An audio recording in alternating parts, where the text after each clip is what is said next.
Bienvenidos a El Punto Ciego. Hoy analizamos la reciente entrevista al presidente Gabriel Boric, marcada por un mensaje político claro: consolidar su legado contrastándolo con la figura de José Antonio Kast. A lo largo de la conversación, Boric volvió a interpelar directamente al líder republicano, cuestionando su disposición al diálogo, su historial de acuerdos y las consecuencias que, a su juicio, tendría su eventual llegada a la moneda. Incluso, ante la posibilidad de un nuevo estallido social bajo un gobierno de Kast, Boric evitó condenar categóricamente la protesta, reafirmando el derecho histórico de los sectores populares a movilizarse. ¿Qué implican estas declaraciones en el actual clima político? Vamos con el análisis. Ya que estamos hablando de... ¿29 de junio? 29 de junio. 29 de junio, para que se acuerden, 29 de junio, primaria. Con olor. Con harto olor. A ver, presidente, como estamos hablando de elecciones, hace 2 años nuestro amigo Pepe Out hizo una proyección, una predicción. Dijo, hay una muy buena opción de una segunda vuelta germano-alemana. Dije riesgo yo, ¿eh? Riesgo, dije. Sí. Bueno, está bien. Supongamos que dijo riesgo. Supongamos que dijo riesgo. Ya, el riesgo lo dijo con temor. De hecho, sí, dijiste algo así como que te quitaba el sueño. Le quitaba el sueño la opción de una segunda vuelta germano-alemana. Han pasado 2 años y hace un par de semanas Pepe Out volvió a decir que veía cada vez con más posibilidades una segunda vuelta Matei-Kast. Y hoy día, en T13 Radio, de hecho está Paula Escobar ahí mismo, Cristian Valdivieso de Criteria dijo, si hay una segunda vuelta, Matei-Kast sería el peor fracaso para el presidente Boric. ¿Usted estaría de acuerdo con que esa segunda vuelta sería su peor fracaso? En primer lugar, don Pepe Out, recuerdo que una vez tuvimos una discusión en el Congreso en donde él me aseguraba que DJ Méndez iba a ganarle por amplia mayoría a Jorge Sharp y que sus pronósticos electorales iban en esa dirección. Uy. Ustedes saben cómo fue el resultado de esa elección. También recuerdo el pronóstico del analista electoral Pepe Out, en donde aseguraba que la presidenta Bachelet iba a ganar en primera vuelta. No, ahí se equivoca. Yo anuncié el riesgo de segunda vuelta. Bueno. A pesar de su comando. A pesar de su comando. Sí. Bueno, bien que me decían. Pero el punto es que los pronósticos electorales antes del día de la elección son pronósticos, se equivocan. Y yo creo que lo que hemos hecho como gobierno, como sector progresista, más que como gobierno, como sector progresista en Chile, y un poco lo que trataba de retratar en la cuenta pública, preguntarse si los candidatos a los que usted hacía alusión hubiesen podido llegar a acuerdos. Y una de las cosas que decía en campaña, cuando estábamos en los debates con José Antonio Kast, me preguntaba, ¿con quién ha llegado a acuerdo José Antonio Kast?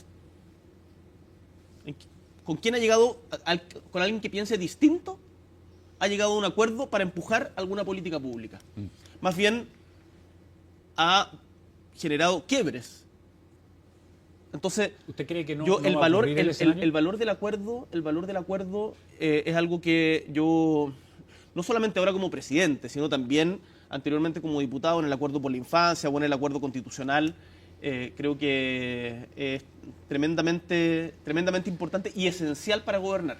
Y en ese sentido, sí, creo que lo que representa el progresismo hoy día tiene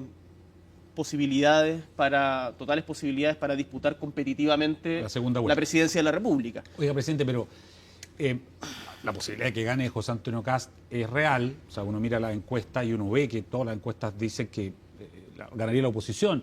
Es además una tendencia mundial, ¿no?, de la alternancia. Entonces, es posible. La pregunta es, ¿usted se imagina entregándole la banda presidencial a José Antonio Kast? ¿Lo imagina como un escenario posible? ¿Qué le pasa con esa escena? Mi imaginación, en términos de trabajo, está puesta hasta el 11 de marzo, que es donde yo voy a dejar el cargo y seguir trabajando. Pero yo le voy a entregar la banda sin ningún tipo de problema a cualquier persona que el pueblo de Chile elija democráticamente en las urnas. Y lo que no voy a hacer, porque confío en el sistema electoral chileno, confío en las instituciones, es cuestionar la decisión del pueblo de Chile. Y por lo tanto, confío en su sabiduría. Y una última cosa sobre esto mismo, presidente. Mucha gente tuvo, a lo mejor incluso en la elección suya con José Antonio Kast, el temor de que si ganaba José Antonio Kast, la calle se iba a encabritar y iba a ser una situación muy difícil, ingobernable. Usted ha tenido la suerte de tener paz en las calles. Eso no es suerte. ¿No? Eso no es que las movilizaciones sociales no pasan por suerte o mala suerte. Okay. Es una manera de conducir y asegurar gobernabilidad. Cuando uno gobierna escuchando, marcando diferencias, entendiendo que tiene un rol distinto a los movimientos sociales de los cuales provengo, pero tratando de incorporar parte de las demandas que vienen de ese mundo, entendiendo el malestar y no ninguneándolo, tratando de comprender y entender de cuál es la profundidad de dónde viene, entendiendo que no podemos hacer todo lo que nos gustaría, ni todo lo que nos hubiese gustado, o que algunas cosas de las que pensábamos hacer había que corregirlas.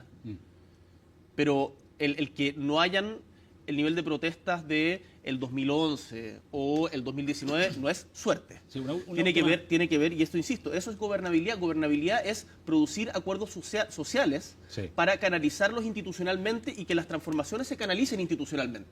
Y eso es lo que la derecha históricamente ha demostrado que tiene poca capacidad de hacer. Bueno, precisamente por la derecha, de nuevo quiero que imaginemos la derecha gobernando, José Antonio Kast gobernando, y surge un estallido.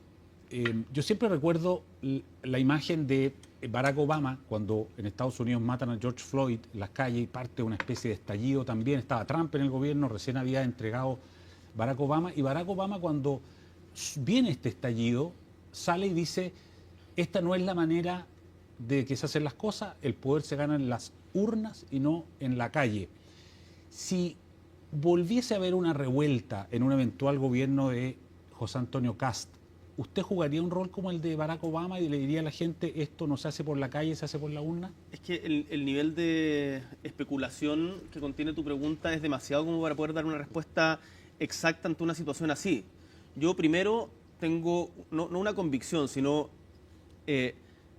por haber estudiado la historia de Chile, sé que parte importante de los avances en la historia de Chile para los trabajadores, para los más pobres, han sido por la organización de los sectores populares o por la organización de las clases medias. Parte importante de el evitar esos avances ha sido por la organización de los sectores más acomodados. Eso es la historia del país, y no solo del país, sino en general del mundo. Dicho esto, por lo tanto, yo jamás voy a decir, ¿sabe qué? Ustedes nunca tienen que movilizarse, nunca tienen que organizarse.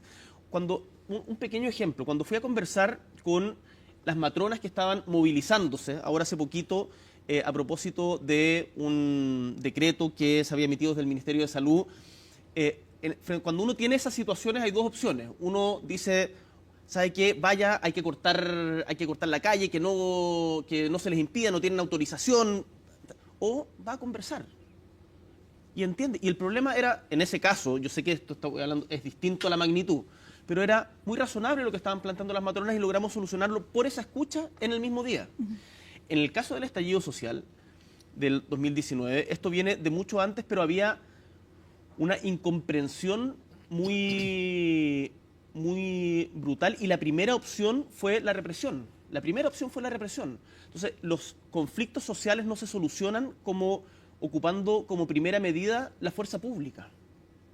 Lo mismo pasa un poco también con el histórico conflicto entre el Estado chileno y el pueblo mapuche. Cuando se enfrenta solamente como un problema de pobreza o solamente como un problema de orden público, no se soluciona el asunto. Hay que escuchar más. Ahora, yo defiendo la vía democrática.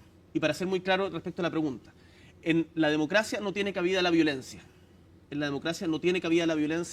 Y, por lo tanto, en esto no tengo ningún tipo de matiz, ni no me van a encontrar como un doble estándar o desliz. La vía es democrática, y la democracia incluye el derecho a organización, a manifestación, a interpelación y cuestionamiento de la autoridad. Quemar el metro por ningún motivo, saquear tiendas por ningún motivo, el enfrentamiento con carabineros en donde hay carabineros heridos por ningún motivo, violación de derechos humanos por parte del Estado, de las fuerzas policiales hacia los manifestantes por ningún motivo. Esa es mi posición. Pepe Au. Sigue Pueden responder. Otro tema de coyuntura inevitable, el tema de las licencias, que ha tenido la característica que dos de las personas más simbólicas, yo sé que todo lo que está cerca del presidente es más noticia, y claro, que golpea o que toca, digamos, a un amigo suyo de la infancia, del colegio, y a su cuñada.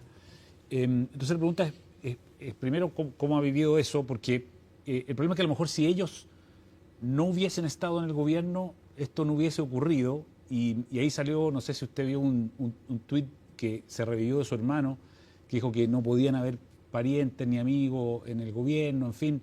Y aquí una cuñada y un amigo. Creo que es importante explorar. Primero, mis sentimientos en esto no importan. Uno los vive adentro, acá lo que importa es el estándar que se establece.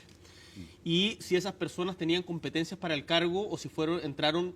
Porque, ¿qué es lo que es el pituto? Es saltarse la fila respecto de espacios que tienen un mecanismo de asignación claro y lugares donde no tienen las competencias para ejercer.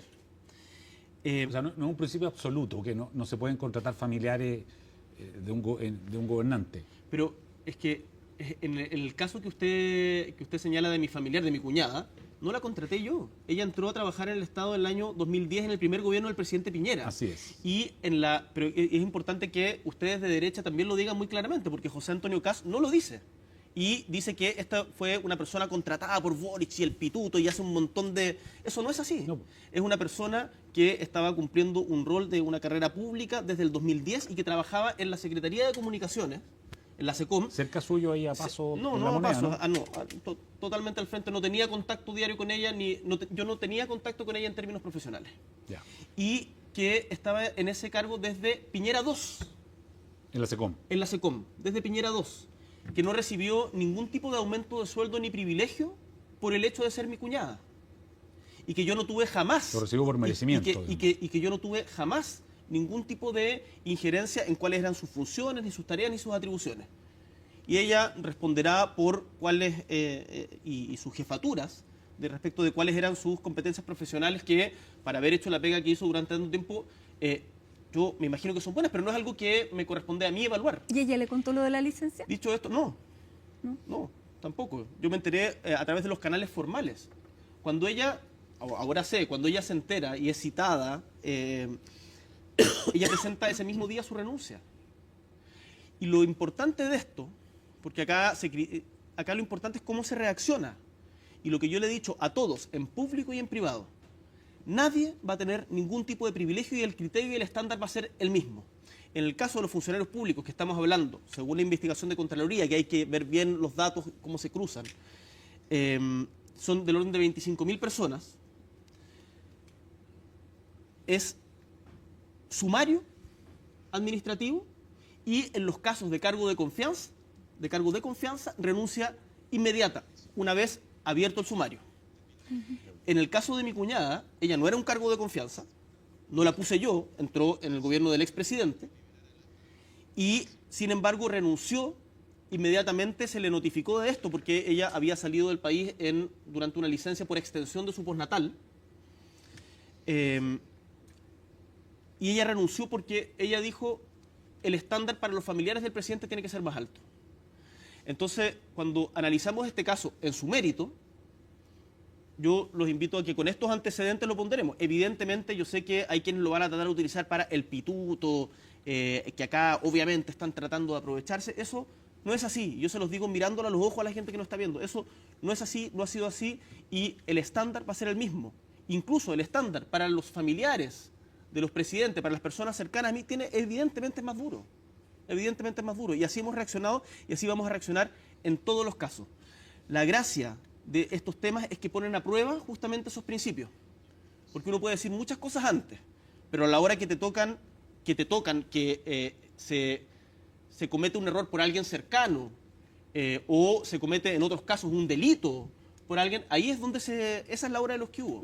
Y nosotros hemos tenido un solo principio. Caiga quien caiga, no importa si es familiar, amigo, cercano del partido político, de donde sea. A todos por igual. Bien, presidente. El presidente no mencionó a Kast por casualidad. Lo eligió como marco de contraste para justificar su propio gobierno y reordenar al oficialismo. Lo paradójico es que, al hacerlo, le da más protagonismo a su principal adversario que a su propia gestión. Su discurso está lleno de alusiones a gobernabilidad, acuerdos y responsabilidad institucional, pero al mismo tiempo insinúa que si la derecha llega al poder, el pueblo tendría derecho a movilizarse nuevamente, manteniendo abierta la idea de la calle como factor político. Además, lanzó una acusación directa, afirmó que la derecha ha esparcido mentiras sobre su entorno, en particular respecto a los casos de licencias médicas, marcando un tono más agresivo y defensivo al mismo tiempo. En definitiva, Boric endurece su relato, proyectando un cierre de gobierno cargado de confrontación ideológica. ¿Crees que Boric tiene razón al acusar a la derecha de difundir mentiras sobre su gobierno y su entorno? ¿O estamos viendo una estrategia comunicacional para victimizarse, endurecer su relato y preparar el terreno ante una eventual derrota electoral? ¿Es legítimo apelar al derecho a la movilización social incluso antes de que exista un nuevo gobierno, o eso tensiona innecesariamente la democracia? Queremos leer tu opinión. ¿Estás de acuerdo con sus declaraciones? ¿Te parece adecuado el tono que utilizó? Déjanos tu comentario aquí abajo, suscríbete al canal si aún no lo haces, y activa la campanita para recibir los próximos análisis políticos sin filtro. Nos vemos en un próximo video.